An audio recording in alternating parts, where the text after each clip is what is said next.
आत्म जागृति के पथिक आप सभी साधक लोक आस्था, श्रद्धा, अनुशासन, एकाग्रता, एकनिष्ठता एवं आत्म जागृति का महापर्व है सूर्य षष्ठी छठ महापर्व। यह एकमात्र ऐसा पर्व है जो मानव सभ्यता के इतिहास में यह एकमात्र पर्व है जिसमें अस्ताचल सूर्य की अंतिम किरण की उपासना होती है और साथ साथ दूसरे दिन उषा काल में सूर्योदय के प्रथम किरण, उदयमान सूर्य के प्रथम किरण की आराधना होती है। 4 दिनों का यह महापर्व होता है जिसके अनुष्ठान अत्यंत कठिन है, लेकिन हर कोई जो इस साधना, इस महापर्व का संकल्प लेता है, चाहे वो बड़ा हो, छोटा हो, वयोवृद्ध हो, स्त्री हो, पुरुष हो, सब के सब इस महापर्व को कर पाते हैं बिना किसी व्यथा के, बिना किसी शारीरिक समस्या के, जबकि इस महापर्व में 36 घंटे का निर्जला उपवास होता है। एक बूंद पानी लेने की इजाज़त नहीं है इसके विधान में। हम लोग पूरे विवरण को समझेंगे। उसके पहले हम इस महापर्व के व्यवस्था को, इसके विधि विधान को, इसके आध्यात्मिक वैज्ञानिकता को, इसके सांस्कृतिक वैज्ञानिकता को समझने का प्रयास करेंगे, विवेचना करेंगे। आपको विदित है कि हमारे सनातन धर्म में वैदिक ऋषियों ने जो पूजा, साधना, उपासना की विधाओं को प्रतिपादित किया है, उसमें हर एक साधना में व्यक्ति के, उपासक के अंतर शक्ति के प्रस्फुटन का विज्ञान निहित है। अध्यात्म विकास, आध्यात्मिक जागृति का विज्ञान अंतर्निहित होता है।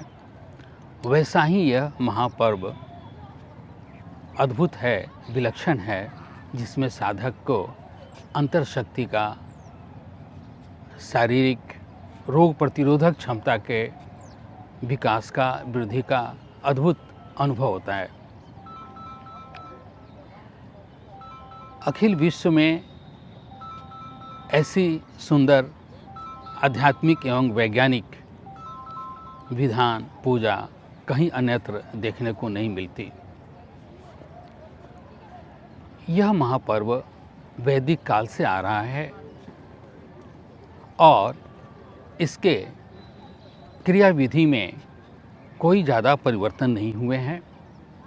सबसे सुंदर और विलक्षण बात यह है कि बिहार और झारखंड, जिसमें यह महापर्व परिचय है बिहार और झारखंड का, हर व्यक्ति, हर घर में यह साधना, यह महापर्व होता है।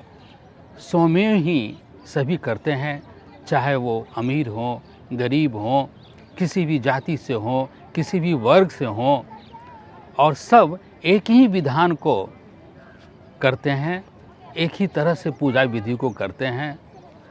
और जब नदी के तट पे, तालाब के तट पे आप देखेंगे तो आपको कहीं भी कोई भी अंतर नहीं होगा। यह भी बताती है कि हमारे वैदिक आराधना वैदिक संस्कृति में, हमारे आर्य संस्कृति में कोई भेदभाव नहीं था, कोई ऊंच नीच नहीं था और संस्कृति के वैदिक संस्कृति, आर्य संस्कृति में सभी लोग समान रूप से साधना, पूजा बिना किसी भेदभाव के स्वयं करते थे। यानी हमने जो इतिहास को समझा है उसमें थोड़ी और विशेष गहन दृष्टि की आवश्यकता है और सांस्कृतिक जो हमारे परंपराएं हैं, हमारे लोक आस्था के जो पर्व हैं जो सब मनाते हैं, जैसे सूर्य षष्ठी महापर्व, छठ महापर्व, इनके दृष्टि से, लोकाचार की दृष्टि से हमें अपने इतिहास को एक बार देखना आवश्यक है। तब समझ में आएगा कि सचमुच हमारी वैदिक आर्य सभ्यता कितनी मानवतावादी, कितनी सुंदर, व्यक्ति, समाज, देश एवं अखिल जगत के मानवता के विकास के लिए बनी थी। ऐसे ही तत्व, सार्वभौमिक तत्व शामिल हैं हमारे उस संस्कृति में। आइए हम लोग अब पुनः अपने विषय छठ महापर्व, सूर्य षष्ठी महापर्व के आध्यात्मिक विज्ञान के बारे में जानें। आपको तो विदित ही है कि हमारे सनातन धर्म में ब्रह्मांडीय शक्ति, व्यक्ति की अंतर शक्ति और प्रकृति के विज्ञान का अद्भुत समावेश मिलता है और वो विलक्षण रूप से इस महापर्व में दृष्टिगोचर होता है। जैसा आपको बताया, ये वैदिक काल से ये साधना, यह महापर्व आ रहा है। हमारे प्रथम वेद के रूप में प्रतिष्ठित पवित्र ऋग्वेद में इस महापर्व का, इस अनुष्ठान का बृहद वर्णन है। विष्णु पुराण में, भागवत पुराण में, ब्रह्मवैवर्त पुराण में इनका वर्णन मिलता है। बिहार, झारखंड, पूर्वी उत्तर प्रदेश, मध्य प्रदेश, चंडीगढ़, बेंगलोर, गुजरात, इन सभी राज्यों में आज बड़े धूमधाम से यह व्रत, यह महापर्व मनाया जाता है। एक विधि से, एक पद्धति से, घर घर में, और वहाँ का दृश्य अद्भुत होता है, अनुभव अद्भुत होता है। जो आंतरिक शक्ति की जागृति महसूस होती है वह अद्भुत होता है। यह छठ महापर्व का जो विधान है करने का, वर्ष में 2 बार होता है। एक विक्रम संवत चैत्र मास में और दूसरा विक्रम संवत कार्तिक मास में। कार्तिक मास में होने वाले पूजा विधान में ज़्यादा लोगों की संख्या होती है और यह एक ऐसा आध्यात्मिक उत्सव बन गया है, एक ऐसा आध्यात्मिक साधना बन गया है कि घर बाहर सब स्वच्छ कर दिए जाते हैं। रोड, रास्ते सब स्वच्छ करते हैं, लोग करते हैं, सरकार करती है, स्वयंसेवी संस्थाएं करती हैं, नदी तालाब स्वच्छ कर दिए जाते हैं।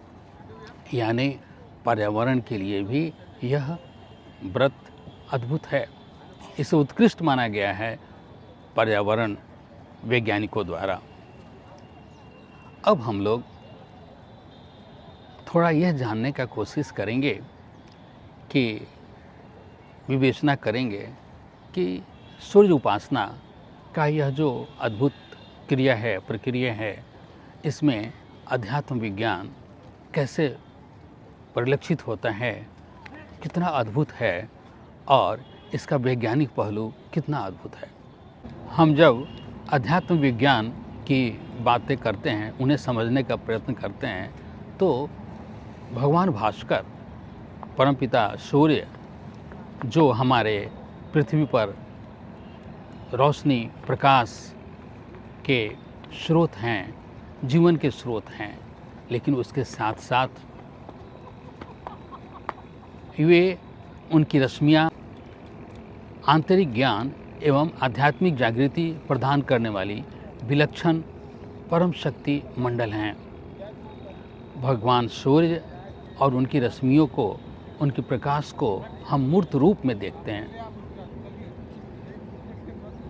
पृथ्वी के हर जीव को उनकी शक्तियाँ, उनकी प्रकाश मिलती हैं, लेकिन अगर उनकी पराशक्ति को, उनके अंतर्निहित दिव्य शक्ति को आह्वान करना है, शक्ति को प्राप्त करना है, तो उनकी उपासना करनी पड़ती है। और वो उपासना विज्ञान छठ पर्व में, महाछठ पर्व में है। ये अद्भुत है और सुंदर है। सूर्य षष्ठी पूजा साधना को छठ देवी की साधना भी कहा जाता है। ऋषि कहते हैं, ऐसा कथाओं में आता है कि सूर्य की रश्मियाँ, उनके अंतर्निहित जीवन शक्तियाँ, अंतर्ज्ञान प्रदान करने वाली जो शक्तियाँ हैं, वो शिव शक्ति के छठवें अंश के रूप में व्यक्त होती हैं। यानी ऋषियों ने अपने साधना द्वारा, अंतर्ज्ञान द्वारा यह प्रतिपादित किया है, प्रतिष्ठित किया है कि शिव शक्ति जो पूरे ब्रह्मांड को सृजित करती हैं, परम शिव करते हैं, शक्ति करती हैं, जगत माता करती हैं, पालन करती हैं, लय करती हैं, तो उनकी शक्तियों का जो छठवां अंश है वो सूर्य की रश्मियों द्वारा मूर्त रूप में पूरे पृथ्वी के जीवन को, सृजन की क्रिया को, लीला को धारण करती हैं। तो जब हम सूर्य साधना करते हैं तो इस महती शक्ति को, जागृत शक्ति को प्राप्त करते हैं, जो पृथ्वी के जीवन का आधार है।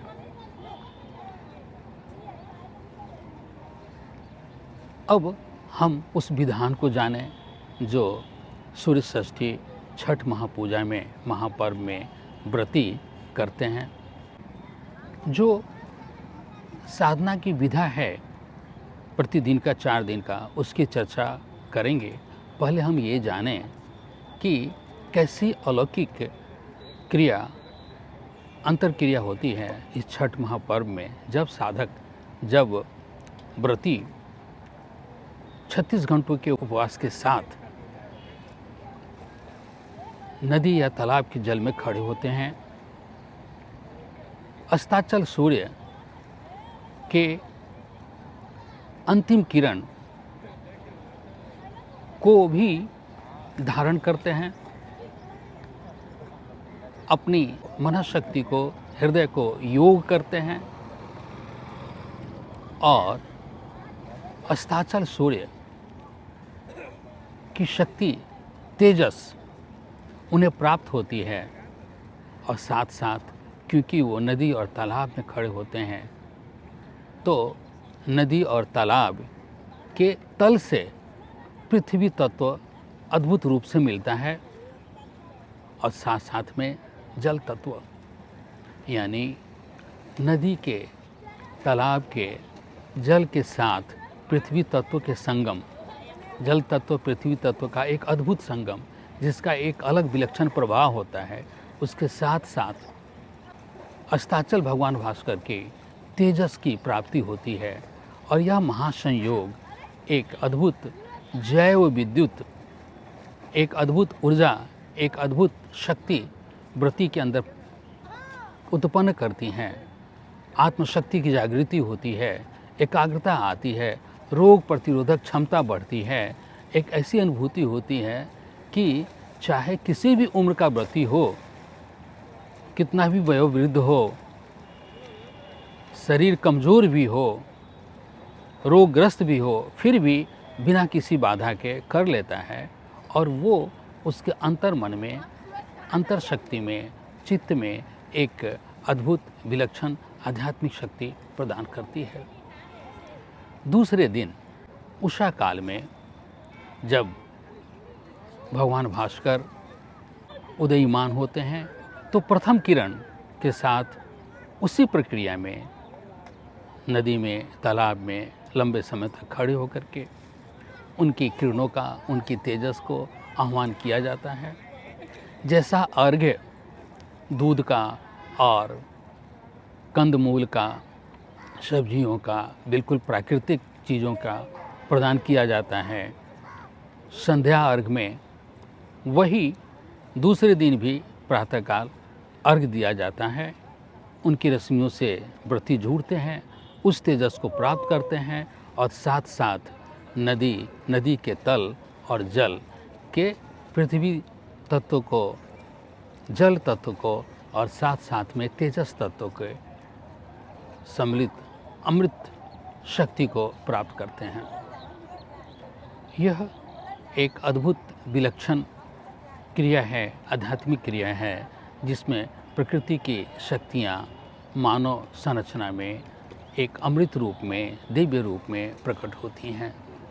शक्ति का संचार होता है, अंतर शक्ति का, एकाग्रता का, मन शक्ति का, संकल्प शक्ति का संचार होता है।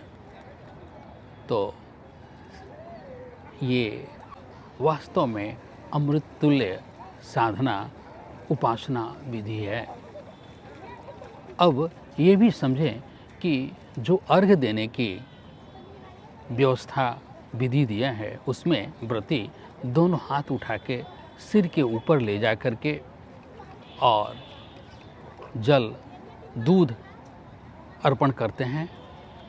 जो जल और दूध की धार गिरती है, उसके बीच से चाहे अस्ताचल सूरज की अंतिम किरण हो, रश्मियाँ हो, या उदयमान सूरज की रश्मियाँ हो, उनको देखते हैं और साथ साथ में अपनी चेतना का योग करते हैं। श्रद्धा, समर्पण, भक्ति के साथ साथ ये आध्यात्मिक शक्ति का आह्वान एक अद्भुत क्रिया, अनुभूति, शक्ति का स्रोत बनती है, जैसा हम लोगों ने अभी वर्णन किया है। यह एक पूर्ण सात्विक पूजा अर्चना साधना है, पूर्ण सात्विक, प्रकृति के शक्तियों के साथ योग करने का जो स्त्री, पुरुष, बच्चे, बड़े हर कोई कर लेते हैं। और जैसा पहले हमने आपको बताया, ये हर घर में हर व्यक्ति एक ही विधान को, इसी विधान को करता है पूरे मनोयोग से। इससे व्रती के शरीर के सूक्ष्म ऊर्जा चक्र संतुलित होते हैं, स्वस्थ होते हैं, तरंगित होते हैं, ब्रह्मांडीय ऊर्जा से जुड़ते हैं, ब्रह्मांडीय प्राण शक्ति से जुड़ते हैं, और साथ साथ जो चंद्र नाड़ी है, सूर्य नाड़ी है, ईड़ा पिंगला, वो भी संतुलित होते हैं, शक्ति प्राप्त करते हैं। तो अर्घ देने की प्रक्रिया और ये उपासना की प्रक्रिया दोनों ही पूर्ण वैज्ञानिक भी हैं और अद्भुत फल प्रदान करने वाली हैं। आध्यात्मिक उन्नति का विलक्षण जो क्रिया, प्रक्रिया और अनुभव व्रती को होता है, साथ साथ में सांसारिक जीवन में, शारीरिक सामर्थ्य में, मन शक्ति में भी अद्भुत वृद्धि होती है। व्यक्ति का अंतर्विवेक जागृति होने में बहुत ही मदद मिलती है। और व्यक्ति अगर ये अर्घ, ये प्रक्रिया प्रतिदिन करता रहे तो फिर तो उसका एक संपूर्ण ट्रांसफॉर्मेशन, बदलाव आता है, आध्यात्मिक उन्नति आती है और एक ट्रांसेंडेंस आता है, जो उसमें अपने अंतर शक्ति की जागृत अवस्था को वो महसूस कर सकता है। इस विज्ञान का मूल तत्व ये है कि मनुष्य का शरीर वास्तव में एक लघु ब्रह्मांड है। जो ब्रह्मांडीय व्यवस्था है वो पूर्ण रूपेण मनुष्य शरीर के अंदर भी है। तो बाह्य जगत में भगवान भास्कर, प्रभु सूर्य के उदय होने, अस्त होने की जो क्रिया होती है, उसका सीधा संबंध व्रती के, उपासक के अंतर में स्थित सूर्य की गति से होती है। अब जब वो श्रद्धा से, भक्ति से लय होकर के परमपिता सूर्य के ब्रह्मांडीय ज्योति से जुड़ता है, पराशक्ति से जुड़ता है, तो व्रती का शरीर के अंदर जो प्राण तत्व है वो ब्रह्मांडीय प्राण तत्व से योग होके स्पंदित होते हैं। और यही कारण है कि इतना अद्भुत प्रभाव, इतना अद्भुत विलक्षण अनुभूति आध्यात्मिक अनुभूति, आध्यात्मिक जागृति, विकास, वृद्धि में होता है। सनातन जो धर्म है उसकी एक अद्भुत एक विशेषता है जो अन्यत्र नहीं मिलती कि सनातन धर्म हिंदू धर्म में पहाड़, नदी, तालाब, इन सबों में जो भले ही निर्जीव दिखते हैं उसके चेतना को भी हमारे ऋषियों ने अपने आत्म अनुसंधान द्वारा वहाँ तक पहुँच के उन चेतना को भी महसूस किया, प्रतिपादित किया एवं उपासना में उनको योग किया है। तो यहाँ भी इस प्रक्रिया में भी जो नदी, तालाब की चेतना है, पृथ्वी तत्व की चेतना है और भगवान भास्कर के रश्मियों की चेतना है, उनका योग हुआ है। उन चेतना में जो भगवान भास्कर के रश्मियों की में जो शक्ति तत्व है, मातृ चेतना है, उसे छठी माई के रूप में, षष्ठी माता के रूप में स्थापित किया गया है, जिसका प्रभाव अद्भुत होता है। ब्रह्म वैवर्त पुराण के अनुसार स्वयंभू मनु के पुत्र प्रियव्रत होते हैं और उनके मृत पुत्र को जीवन दान इसी छठ महाव्रत उपासना के द्वारा प्राप्त होती है। त्रेता युग में भगवान राम जब लंका पे विजय प्राप्त कर अयोध्या लौटते हैं तो मुद्गल ऋषि के परामर्श से वो प्रभु राम एवं माँ सीता दोनों पूर्ण विधि से उपवास करके षष्ठी और सप्तमी का अर्घ्य देके यह साधना, यह पूजा संपन्न करते हैं और षष्ठी के दिन ही राम राज्य की शुरुआत भी होती है। द्वापर युग में अंगराज कर्ण इस साधना को, इस महापूजा को, पर्व को करते हैं और पूरा जो जनमानस है वो करता है। द्रौपदी भी इस महापर्व को करती हैं जब उनका राजपाट पांडवों अपने जुए में हार जाते हैं तो ये व्रत करती हैं वो, और उससे उन्हें सब कुछ पुनः वापस मिलता है।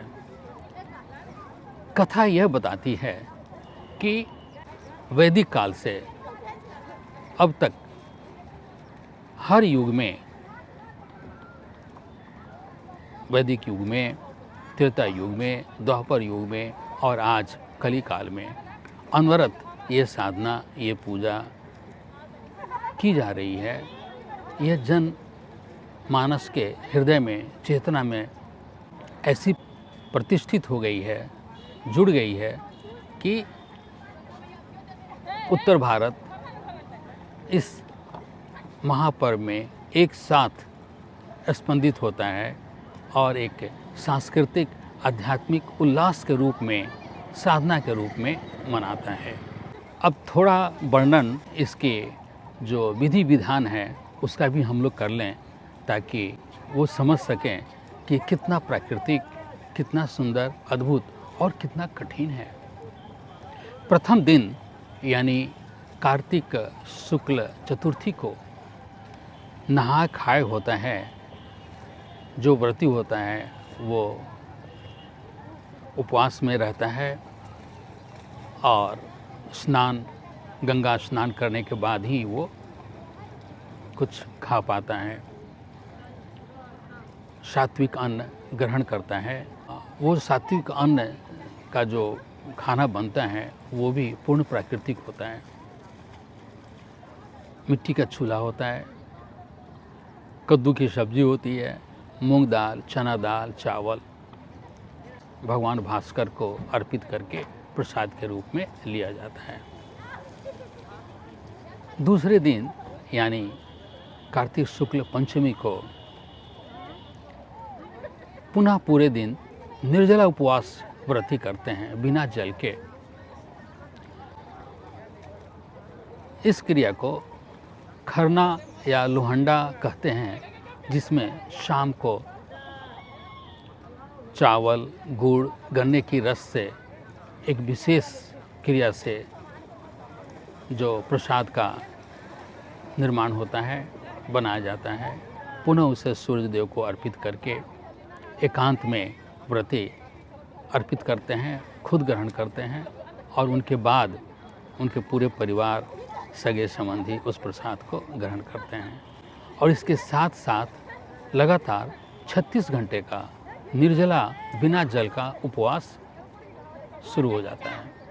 खरना के दिन, लोहंडा के दिन भी निर्जला ही था, लेकिन शाम को ये जो प्रसाद बनता है चावल, गुड़ और गन्ने के रस का, वो व्रती ग्रहण करते हैं। लेकिन उसके बाद 36 घंटे तक कुछ भी ग्रहण करने का विधान नहीं है। लेकिन कभी किसी को कोई तकलीफ नहीं होती। तीसरे दिन यानी षष्ठी को संध्या अर्घ होता है, जैसा आपको हम लोगों ने वर्णन किया है। तालाब, नदी के तट पे पूरे परिवार जाते हैं। जो कंदमूल, फल, सब्जी आदि अर्पण होती हैं, उसे बांस की बनी हुई टोकरी में रखा जाता है। ज़्यादातर घरों में जो पुरुष होते हैं उसे सिर पे लेके खाली पांव चल के नदी, तालाब में पहुंचते हैं, तट पे बैठते हैं। पूजा अर्चना, अर्घ्य देना व्रती करती हैं, साथ में सारे लोग करते हैं। लंबे समय तक व्रती नदी या तालाब के जल में खड़े होकर के वो क्रिया करती हैं जिसका वर्णन हम लोगों ने किया है। अर्घ्य देना, सूर्य की शक्तियों, रश्मियों, तेजस से जुड़ना, दीपक प्रज्वलित कर दीपदान दिया जाता है। ज़्यादातर परिवार पूरी रात जहाँ वो अर्घ देते हैं वहाँ बैठते हैं, तालाब के किनारे, नदी के किनारे। और दूसरे दिन सप्तमी के दिन उषा काल में जो षष्ठी को सूर्य भगवान भास्कर के अंतिम किरण को अर्घ दिया गया था, उनकी तेजस तत्व से जुड़ा गया था। अब सप्तमी को उषा काल में उदयमान सूर्य के प्रथम किरण को ग्रहण करते हैं, तेजस से जुड़ते हैं और अर्घ्य प्रदान करते हैं, दीपदान करते हैं। श्रद्धा, भक्ति, समर्पण, अनुशासन, पवित्रता की पराकाष्ठा ये 4 दिनों में देखी जाती है। पूर्ण सात्विक, पूर्ण पवित्र यह उपासना की विधि है छठ महापर्व की।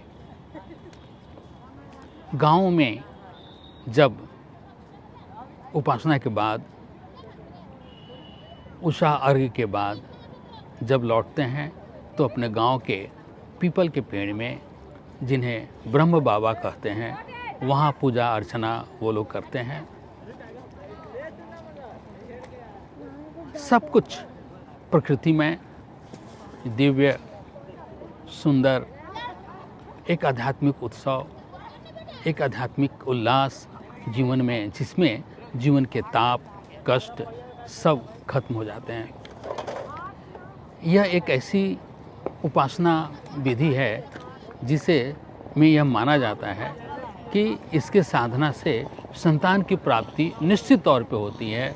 अगर वो लोगों ने, अगर किसी के यहाँ ये कष्ट हो तो, और सब कुछ मिलता है जो कहा जाए, जो मांगा जाए।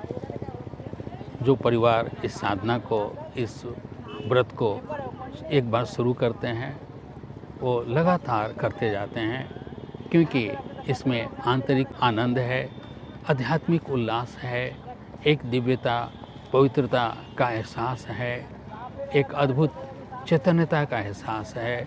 पूरे परिवार को, व्रती को भी और उसके साथ के पूरे परिवार को, पूरा समाज एकजुट हो जाता है, एक रूप हो जाता है और एक रूप से हर वर्ग और सब लोग इस पूजा विधि को करते हैं।